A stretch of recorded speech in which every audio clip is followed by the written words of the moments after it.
हरिओम। नमस्ते विद्यार्थी मित्रों। आज આપણે વિષય પર્યાવરણમાં પાઠ જે 15મો હતો બજારથી ઘર સુધી, બરોબર, એ પાઠ આપણો પૂરો થઈ ગયો છે। છેલ્લે મુદ્દાસર પ્રશ્નના જવાબ હતા એ પણ મેં લખાવી દીધા છે। આજે આપણે પાઠ 16મો જોઈશું, કામનો મહિનો, બરોબર। પાઠ 16 કામનો મહિનો। तो तमने आ पाठ में पक्षीओनी विशेषता विशेनी बात करवामां आवी छे के पक्षीओ होय छे ए पक्षीओ माळा केम बनावे छे, तेमज ते पोतानी चांचनो शो उपयोग करे छे। तेना पंजामां दरेक पक्षीना पंजा पण अलग अलग जोवा मळे छे। तो पंजामां शी विविधता होय छे। चांचमां पण घणानी चांच मोटर टूंकी होय, लांबी होय, आई बधी अलग अलग जोवा मळे छे। दरेक पक्षीनी चांच एक सरखी होती नथी। तो एक केम विविधता होय छे, बरोबर। तो पाठमां ए बधा विषयनी आपणे समज आपेली छे। तो पहेला आपणे डिजिटलमां ए पाठ जोई लेशुं अने पछी हुं तमने समजावती जईश, बरोबर।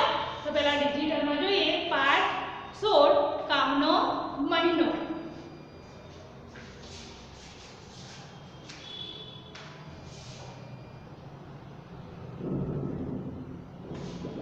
प्रकरण 16 कामनो महीनो।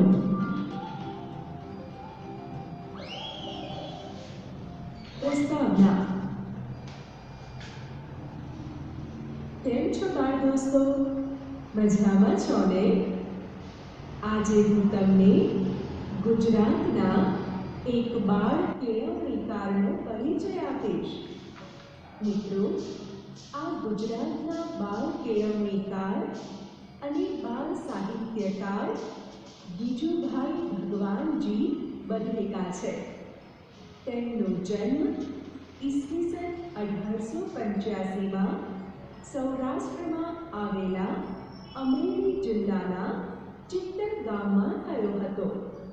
તેમના સમગ્ર જીવન દરમિયાન બાળ શિક્ષણ પ્રત્યે ઉમદા કાર્યો કરી ઈસવીસન 1939માં તેમનું અવસાન થયું હતું। બાળકો પ્રત્યેના અનહદ પ્રેમના કારણે મૂછાળી માના ફુલાવડા નામથી તેઓ જાણીતા થયા હતા। તેમણે બાળ મંદિરની સ્થાપના કરી ગુજરાતમાં બાળ શિક્ષણનો પાયો નાખ્યો હતો। ગીજુભાઈ બધેકાએ ઘણી બાળ વાર્તાઓની રચના કરી છે। તેમની આ વાર્તાઓ બાળ જગતમાં ખૂબ પ્રિય બની છે। અહીં આ પ્રકરણમાં તેમણે બાળકોને એટલે કે તમને સંબોધીને એક પત્ર લખ્યો છે। આજે આપણે તેમના આ પત્રની વાત કરીશું।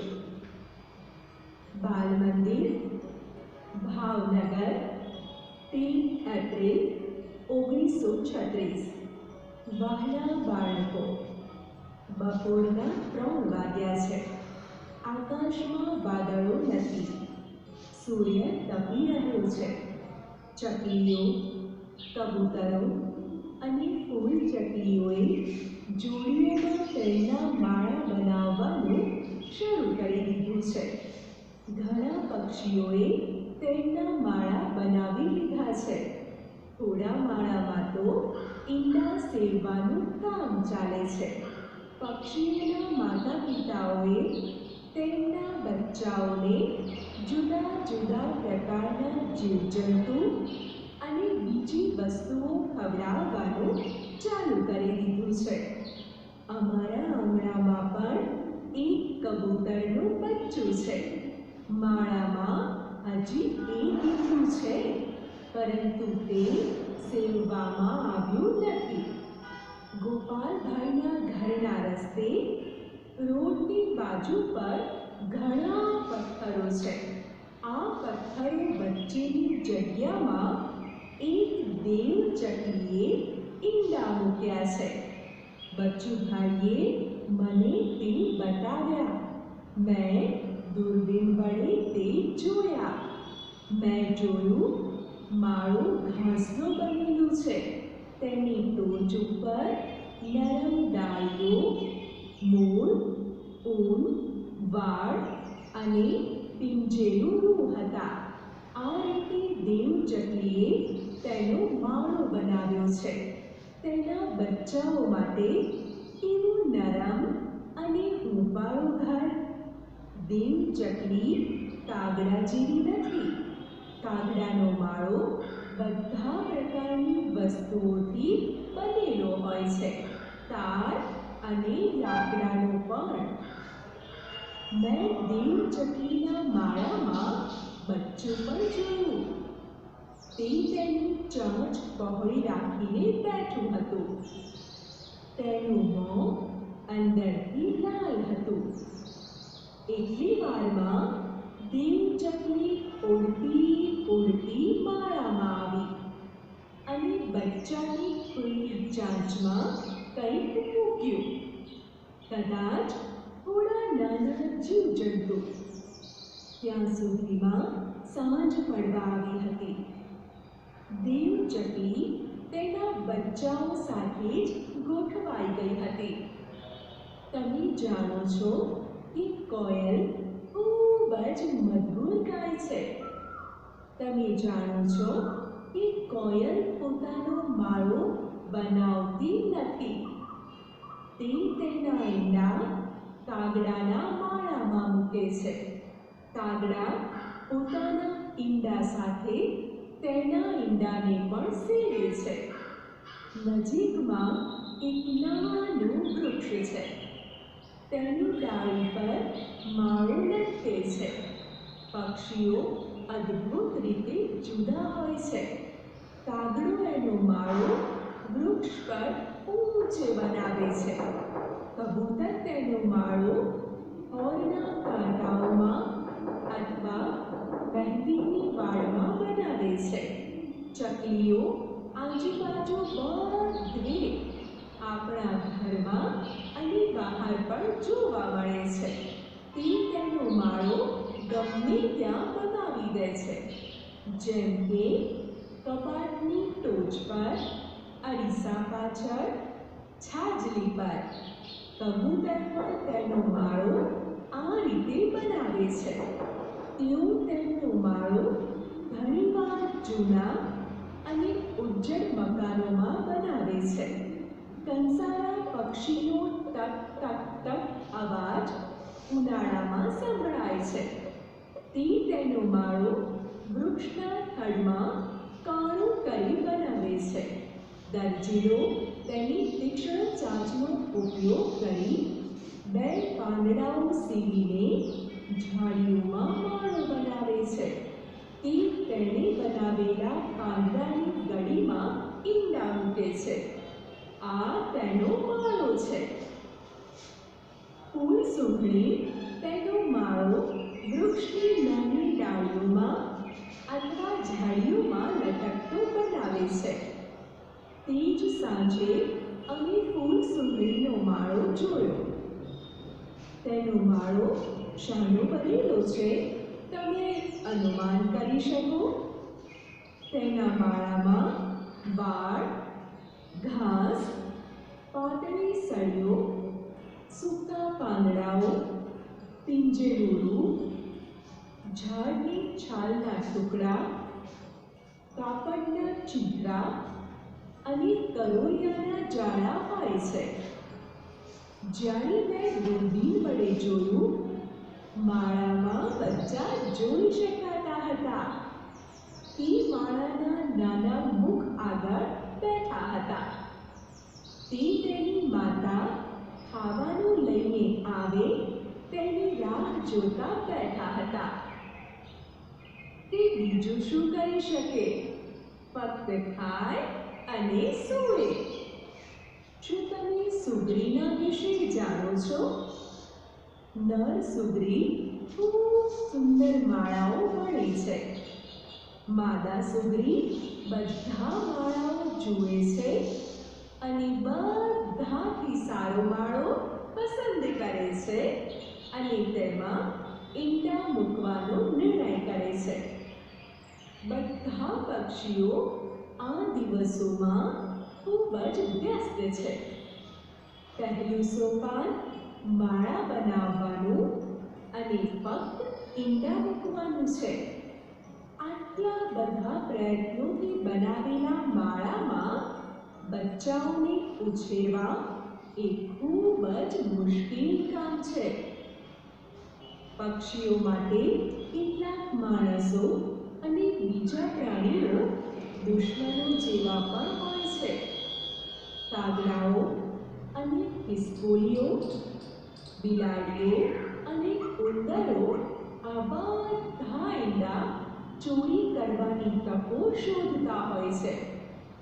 ઘણીવાર તે માળા તોડી પણ નાખે છે. પોતાની જાતને મુશ્કેલીથી બચાવવા, ખાવાની શોધમાં, માળો બનાવવામાં, ઈંડાઓ સેવવા અને બચ્ચાઓને સાવચેતીથી ઉછેરવા વગેરે દરેક પક્ષી માટે કસોટી જેવું છે. છતાંય પક્ષીઓ કેવા આનંદ સાથે ગાય છે અને તેમની પાંખો ફેલાવી ઉડે છે. આ બધા માટે સલામ. તમારા ગીજુભાઈના આશીર્વાદ. ગીજુભાઈએ પક્ષીઓની માહિતી આપતો સુંદર પત્ર લખ્યો છે. આ પત્ર વાંચ્યા બાદ આપણે પક્ષીઓની ઘણી બધી બાબતોથી પરિચિત થયા. હવે ચાલો હું તમને કેટલાક પ્રશ્નો પૂછીશ. ગીજુભાઈએ આ પત્ર કેટલા વર્ષો પહેલા લખ્યો હતો? ચાલો હું તમને કહું. ગીજુભાઈએ આ પત્ર 83 વર્ષ પહેલા લખ્યો હતો. અહીં આ પત્રમાં ઘણા પક્ષીઓની વાત આવે છે. તમે એમાંથી કયા પક્ષીઓ જોયા છે? ઓ કહું ટીચર? હા માનસી, તું કહે.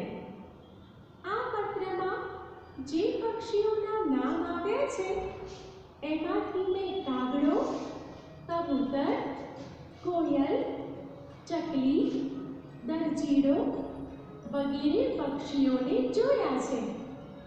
બીજા કેટલા પક્ષીઓ તમે જોયા છે? કયા કયા? હું કહું ટીચર? હા, તું કહે. આ પક્ષીઓ સિવાય મેં મોર, પોપટ, સમડી, ગીધ, બતક, બગલો, હોલો વગેરે પક્ષીઓને જોયા છે. તમે પક્ષીઓનો માળો જોયો છે? તમે તે ક્યાં જોયો છે? હું કહું? હા માનસી, તું કહે. હા, મેં પક્ષીઓનો માળો જોયો છે. મારા ઘરમાં કબાટ ઉપર કબૂતરે બનાવેલો માળો મેં જોયો છે. તમારું મનપસંદ પક્ષી કયું છે?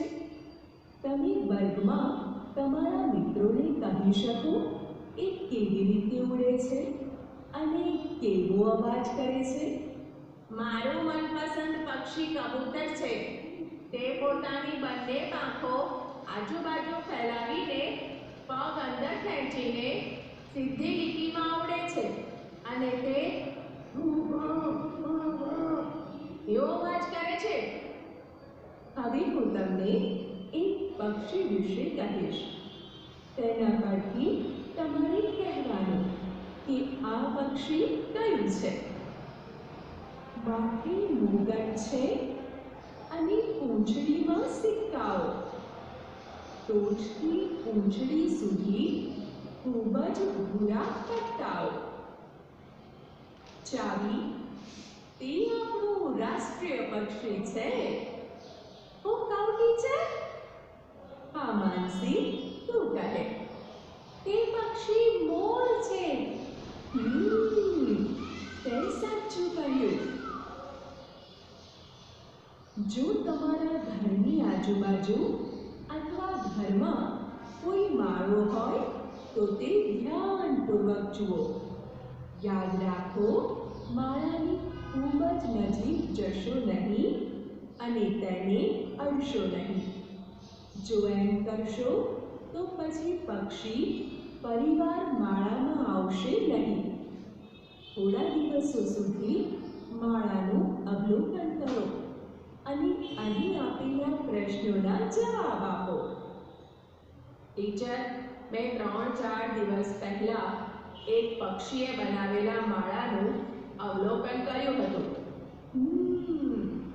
મેહુલ તો કહે કે તે પક્ષીએ માળો ક્યાં બનાવ્યો છે? તે પક્ષીએ મારા ઘરમાં કબાટ ઉપર માળો બનાવ્યો છે. તે માળો શાનો બનેલો છે? તે માળો ઘાસના સૂકા તણખલા અને સળેકણાનો બનેલો છે. તે માળો તૈયાર થઈ ગયો છે કે હજુ પક્ષી તેને બનાવી રહ્યું છે? તે માળો તૈયાર થઈ ગયો છે. શું તું ઓળખી શકે કે માળો કયા પક્ષીએ બનાવ્યો છે? હા, તે માળો ચકલીએ બનાવ્યો છે.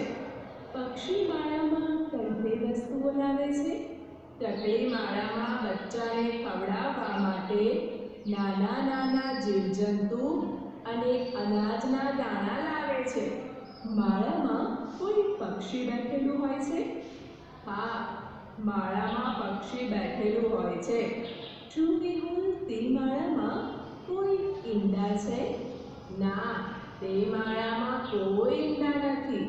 શું તે માળામાંથી ચી ચી જેવો અવાજ સાંભળ્યો છે?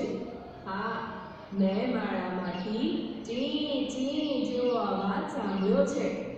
જો માળામાં બચ્ચાઓ છે તો બચ્ચાના મા-બાપ તેમના ખાવા માટે શું લઈ આવે છે? બચ્ચાના મા-બાપ તેમના માટે અનાજના દાણા અને નાના નાના જીવજંતુ લઈ આવે છે. 1 કલાકમાં આ પક્ષીઓ માળામાં કેટલી વાર આવે છે?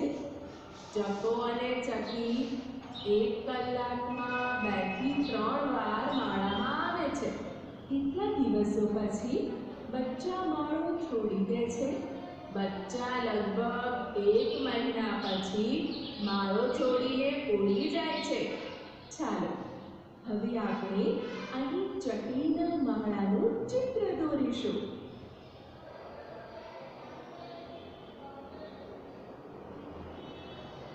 ચકલીના માળાનું ચિત્ર દોરાઈ ગયું.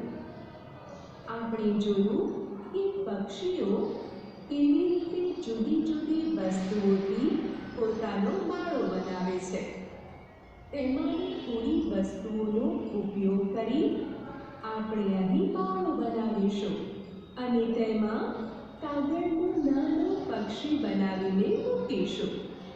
મિત્રો, આપણે જોયું કે પક્ષીઓ માળાનો ઉપયોગ ફક્ત ઈંડા મૂકવા માટે કરે છે. બચ્ચા મોટા થઈ જાય ત્યારે તે માળો છોડી દે છે.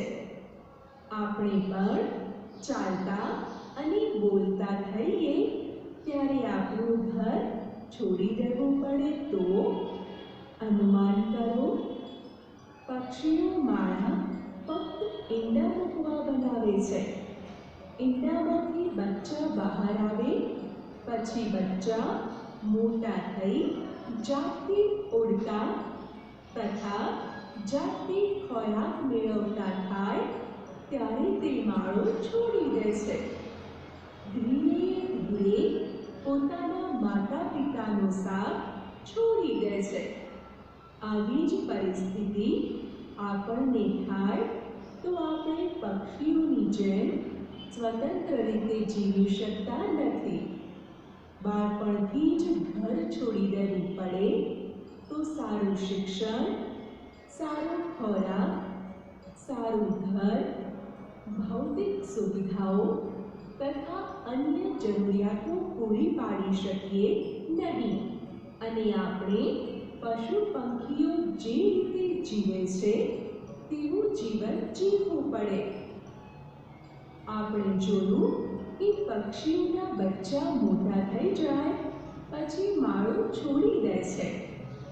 માળો છોડ્યા બાદ જુદા જુદા પ્રકારના પક્ષીઓ જુદી જુદી જગ્યાઓએ રહે છે. કેટલાક પક્ષીઓ જેમ કે કાગડો, કોયલ, પોપટ, ચકલી, દરજીડો વગેરે પક્ષીઓ વૃક્ષ પર રહે છે. બગલો, બતક, સુરખા, સારસ, હંસ, વાબગલી અને ટીટોળી વગેરે પક્ષીઓ પાણીમાં અથવા તો પાણીની નજીક જોવા મળે છે અને મોર જમીન પર જોવા મળે છે. પક્ષીઓ જેમ જુદી જુદી જગ્યાએ રહે છે તેમ બીજા પ્રાણીઓ પણ જુદી જુદી જગ્યાએ રહે છે. કેટલાક પ્રાણીઓ જમીન પર રહે છે, જેમ કે ગાય, ભેંસ, કૂતરો, બિલાડી, બકરી, ઊંટ અને વાઘ. સિંહ, ચિત્તો, દીપડો, હાથી વગેરે પ્રાણીઓ જંગલમાં રહે છે. જમીનની અંદર સાપ અને કીડી જમીનની અંદર દર બનાવીને રહે છે અને અળસિયા પણ જમીનની અંદર રહે છે. માછલી, કાચબો, જળસાપ વગેરે પાણીમાં રહે છે અને વાંદરો અને ખિસકોલી વૃક્ષ પર રહે છે. આટલું જાણો. સસલું અને ઝરખ બકુલ દરમાં રહે છે. કરોળિયો જાળો બનાવીને રહે છે. આમ પ્રાણીઓના રહેઠાણમાં વિવિધતા જોવા મળે છે. પાલતુ પ્રાણીઓ તેમના માલિકે બનાવેલા રહેઠાણમાં રહે છે. જેમ કે ગાય કોઢમાં રહે છે, ઘોડો તબેલામાં રહે છે, કૂતરો તેના માલિક દ્વારા બનાવેલા નાના ઘરમાં રહે છે. પક્ષીના પંજા જરૂરિયાત પ્રમાણે જુદા જુદા પ્રકારના. આપણે ઘણા પક્ષીઓ જોયા છે. શું તમે તેમના પંજા જોયા છે? દરેક પક્ષીના પંજા એક સરખા હોતા નથી. પંજાના ઉપયોગની દ્રષ્ટિએ તેમાં વિવિધતા જોવા મળે છે. કેટલાક પક્ષીઓના પંજા આંગળીઓની જેમ જુદા જુદા હોય છે, જ્યારે કેટલાક પક્ષીઓના પંજા આંગળીઓની ચામડી સાથે જોડાયેલા હોય છે. કેટલાક પક્ષીઓના પંજા ટૂંકા હોય છે, તો કેટલાક પક્ષીઓના પંજા લાંબા હોય છે. કેટલાક પક્ષીઓના પંજા વળે તેવા, તો કેટલાકના પંજા નહોરવાળા હોય છે. જુઓ, અહીં કેટલાક પક્ષીઓના પંજાના ચિત્રો આપેલા છે. પાણીમાં તરવા, વૃક્ષની ડાળીઓ પકડવા, ખોરાક ઝડપવા, શિકાર કરવા, જમીન પર ચાલવા, વૃક્ષ પર ચડવા. દરેક પક્ષીઓ તેમના આ પંજાનો જુદી જુદી રીતે ઉપયોગ કરે છે. બતકના પગ તો હોડીના હલેસા જેવા હોય છે અને તેના પગના આંગળા ચામડીની એક સપાટી વડે જોડાયેલા હોય છે. આવા પગને લીધે બતક પાણીમાં સરળતાથી તરી શકે છે. કાગડો અને મોર તેમના પંજાનો ઉપયોગ ઝાડની ડાળી પર બેસવા માટે કરે છે. ગરુડ અને બાજ જેવા શિકારી પક્ષીના પગના નહોર ખૂબ જ મજબૂત અને તીક્ષ્ણ હોવાથી તેનો ઉપયોગ શિકારને દબાવવા અને પકડીને ઉડવા માટે કરે છે. કબૂતર તેના પંજાનો ઉપયોગ જમીન પર ચાલવા માટે કરે છે. પોપટ તેના પંજાનો ઉપયોગ વૃક્ષના થડ ઉપર કે પછી દિવાલ ઉપર ચડવા માટે અને કોઈ પણ વસ્તુને પકડવા માટે કરે છે. જાણવા જેવું. બગલો તેના પંજાનો ઉપયોગ કાદવમાં ચાલવા માટે કરે છે.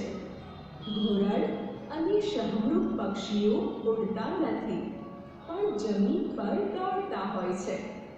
આ પક્ષીઓના પગ ખૂબ જ મજબૂત અને ફક્ત 3 આંગળાવાળા હોય છે. ચોથી આંગળી એટલે કે નહોર ખૂબ જ નાની અને અવિકસિત કે હોતી જ નથી. આવા પંજાના કારણે તે સરળતાથી દોડી શકે છે. આમ દરેક પક્ષીના પંજા તેમની જરૂરિયાત પ્રમાણે જુદા જુદા પ્રકારના હોય છે. પક્ષીની ચાંચ ખોરાક પ્રમાણે જુદા જુદા પ્રકારની. હવે જુઓ, અહીં પક્ષીઓની ચાંચના ચિત્રો આપેલા છે. ખોરાક પ્રમાણે દરેક પક્ષીની ચાંચ જુદા જુદા પ્રકારની હોય છે. માંસ ફાડવા અને ખાવા, વૃક્ષના થડ અને લાકડામાં કણ ઉપાડવા, ફૂલોનો રસ ચૂસવા, છીછરા પાણી અને કાદવમાંથી નાના જીવજંતુ શોધવા, બીજ તોડવા અને વાટવા, ઘણી બધી જાતના ખોરાક કાપવા અને ખાવા. શિકારી પક્ષીઓનો મુખ્ય ખોરાક માંસ છે. તેથી તેમની ચાંચ મજબૂત, અણીદાર, ધારવાળી અને આંકડાની જેમ વળેલી છે. આ પક્ષીઓના નીચેના જડબાના સ્નાયુઓ વિકસિત અને મજબૂત હોવાથી તેઓ સરળતાથી માંસ ફાડી શકે છે, જેમ કે સમડી અને બાજ વગેરે. લક્કડખોદ અને તનસાડાની ચાંચ હિલા જેવી એટલે કે લાંબી, સીધી, જાડી અને આગળથી તીક્ષ્ણ હોય છે. માળો બનાવવા માટે, ઝાડના થડમાં કાણ ઉપાડવા માટે આ ચાંચ હિલાની માફક કામ કરે છે. આ લાંબી અને તીક્ષ્ણ ચાંચ વડે ઝાડની છાલ કોચીને તેની નીચેથી જીવજંતુ ખોરાક તરીકે મેળવે છે. ફૂલસૂંઘણી અને શક્કરખોરાની ચાંચ તેમના શરીરના પ્રમાણમાં લાંબી, ખૂબ જ પાતળી અને ધનુષ આકારની વળેલી હોય છે. આવી ચાંચના કારણે આ પક્ષીઓ ફૂલમાંથી સહેલાઈથી રસ ચૂસી શકે છે. કાદવ કે ચીકણી માટીમાં જોવા મળતા અનેક પક્ષીઓ જેમ કે ગડેડા, ગારખોદ વગેરેની ચાંચ તેમના શરીરના પ્રમાણમાં ખૂબ જ લાંબી અને પાતળી હોય છે. આવી ચાંચના કારણે આ પક્ષીઓ કાદવ અને ચીકણી માટી ખોદીને કીડા અને નાના જીવજંતુઓ સહેલાઈથી ખાઈ શકે છે. કબૂતર મુખ્યત્વે દાણા અને અનાજ ખાય છે. આથી તેની ચાંચ આગળથી તીણી, અણીદાર અને મોઢા પાસે પહોળી અને જાડી હોય છે. આવી ચાંચથી તેઓ બીજને એટલે કે દાણાને સરળતાથી પકડીને તોડી કે વાટી શકે છે. કાગડો મિશ્રાહારી પક્ષી છે. કાગડાની ચાંચ લાંબી અને મજબૂત હોય છે. તેની ચાંચથી તે ખોરાકની સરળતાથી કાપી તેમજ બચકું ભરી શકે છે. લાંબી તથા મજબૂત ચાંચથી કાગડો ચણ, ફળ અને માંસને સરળતાથી ખાઈ શકે છે. પ્રાણીના દાંત. તમે જુદા જુદા પ્રાણીઓને જોયા જ હશે. આ બધા પ્રાણીઓને જુદા જુદા પ્રકારના દાંત હોય છે. ગાયના આગળના દાંત ઘાસ કાપવા માટે હોય છે. બાજુ પરના દાંત ઘાસ ચાવવા માટે મોટા અને સપાટ હોય છે. બિલાડીના દાંત માંસ ફાડવા અને કાપવા માટે તીક્ષ્ણ હોય છે. સાપને વાંકા તીક્ષ્ણ દાંત હોય છે, પરંતુ તે પોતાનો ખોરાક ચાવતા નથી. સાપ પોતાનો ખોરાક આખો જ ગળી જાય છે. ખિસકોલીના આગળના દાંત જીવન પર્યંત વધ્યા કરે છે. તેમણે તેમના લાંબા કરેલા દાંત વડે વસ્તુઓ કોતરવાની હોય છે. આમ દરેક પ્રાણીઓના દાંત જુદા જુદા પ્રકારના હોય છે. તમારા પોતાના દાંત વિશે શોધી કાઢો અને લખો. હવે હું તમને કેટલાક પ્રશ્નો પૂછીશ. કોણ કહેશે કે તમારી ઉંમર કેટલી છે? ટીચર, મારી ઉંમર 9 વર્ષ છે. તમારા દાંત કેટલા છે? મારે 20 દાંત છે. તમારા કોઈ દાંત તૂટી અથવા પડી ગયા છે? કેટલા? હા, મારા 4 દાંત પડી ગયા છે. તમને કેટલા નવા દાંત આવ્યા છે? મારે 3 નવા દાંત આવ્યા છે. તમારા કેટલા દૂધિયા દાંત પડી ગયા છે, પરંતુ તેની જગ્યાએ નવા દાંત આવ્યા નથી? મારા આગળના ભાગમાં ઉપરના 2 અને નીચેના 2 દૂધિયા દાંત પડી ગયા છે. તેમાં એક દાંત નવો આવ્યો નથી. બાકીના બધા આવી ગયા છે. દૂધિયા દાંત કોને કહેવાય? તમને ખબર છે? ચાલો હું તમને કહું. નાના બાળકને આવતા શરૂઆતના દાંતને દૂધિયા દાંત કહે છે. દાંત વિશે વધારે શોધો. તમારા મિત્રના દાંત જુઓ. શું તે જુદા પ્રકારના દાંત છે? હા, મેં મારા મિત્રના દાંત જોયા. તેના અને મારા દાંત લગભગ સરખા પ્રકારના છે. આપણે અહીં તમારા આગળના દાંત અને પાછળના દાંતનું ચિત્ર દોરીશું. આગળનો દાંત.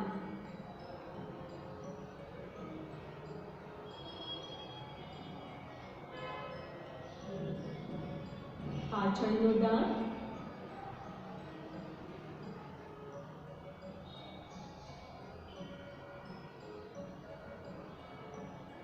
શું આ બંને દાંત વચ્ચે તમે કોઈ તફાવત જોઈ શકો છો?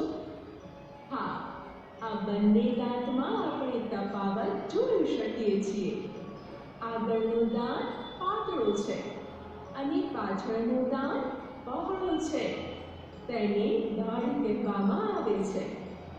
કલ્પના કરો, જો તમારે આગળના દાંત ન હોય, બંને ઉપર અને નીચે, તો તમે જામફળ કેવી રીતે ખાઓ? અભિનય કરી બતાવો. કેવી રીતે? ખાવાની કોઈ પણ વસ્તુને તોડવા માટે આપણે આગળના દાંતોનો જ ઉપયોગ કરીએ છીએ. જો આપણને આગળના દાંત ઉપર નીચે ન હોય તો જામફળના ટુકડા કરી શકતા નથી. તેથી જામફળ જાતે ખાઈ શકીએ નહીં. તમારે આગળના દાંત છે, પરંતુ પાછળના એક પણ દાંત નથી. તમને કોઈ રોટલી આપે છે, તે તમે કેવી રીતે ખાશો? બતાવો. ખાવાની કોઈ પણ વસ્તુને આગળના દાંત તોડે છે, પરંતુ તે વસ્તુને ચાવવા માટે તો પાછળના દાંતની જરૂર પડે છે. એટલે આગળના દાંત હોય અને પાછળના દાંત ન હોય તો આપણે રોટલીના ટુકડા કરી શકીએ, પરંતુ તેને ચાવી શકીએ નહીં. રોટલી ચાવ્યા વિના જ ગળામાં ઉતારવી પડે, જે પચવામાં મુશ્કેલ બને. તમારા મોંમાં એક પણ દાંત નથી. તમે કેવા પ્રકારની વસ્તુઓ ખાઈ શકશો? હું કહું? હા માનસી, તું કહે. મારા મોંમાં એક પણ દાંત ન હોય તો હું પ્રવાહી પ્રકારની વસ્તુઓ તથા જે મુલાયમ અને દાંત વગર તેનાથી ચાવી દબાવી શકાય તેવો ખોરાક ખાઈ શકીશ. દાખલા તરીકે દાળ ભાત, શીરો, રબડી, જ્યુસ તથા મોસંબી, નારંગી, ચીકુ, પપૈયું જેવા ફળ ખાઈ શકું? ઘરના માણસો પાસેથી જાણો, જેઓને દાંત હોતા નથી તેઓ કેવા પ્રકારની વસ્તુઓ ખાઈ શકતા નથી? મારા દાદા દાદીને દાંત નથી રહ્યા. તેમના પાસેથી જાણવા મળ્યું કે તેઓ સિંગ, ચણા, બાજરીનો રોટલો, ભાખરી, પડસી પૂરી, કાચા ફળફળાદી, સૂકો મેવો, સલાડ, પાપડ વગેરે કઠોળ પ્રકારની ચીજ વસ્તુઓ ખાઈ શકતા નથી. સાચું કહ્યું તે. ઘરના માણસોને દાંત ન હોવાથી તેઓ આવી કઠણ વસ્તુઓ ખાઈ શકતા નથી. હવે મિત્રો, આપણે અહીં આપણા વિસ્તારમાં સામાન્ય રીતે દેખાતા પક્ષીનું ચિત્ર દોરી તેના શરીરના ભાગોનો પણ નિર્દેશ કરીશું. આપણે અહીં પોપટનું ચિત્ર દોરીશું.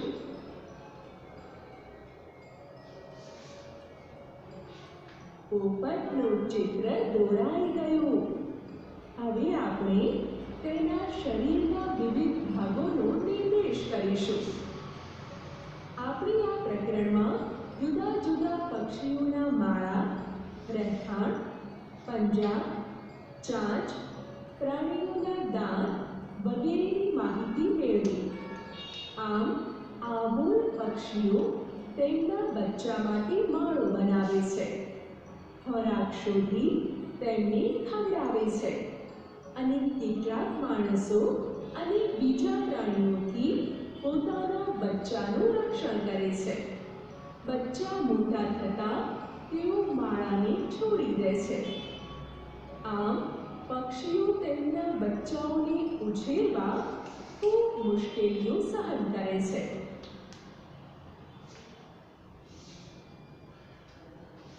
તો આજે આપણે પાઠ 16 કામનો મહિનો એમાં પક્ષી વિશેની માહિતી મેળવી. બીજું હવે આપણે આગળના ક્લાસમાં જોઈશું.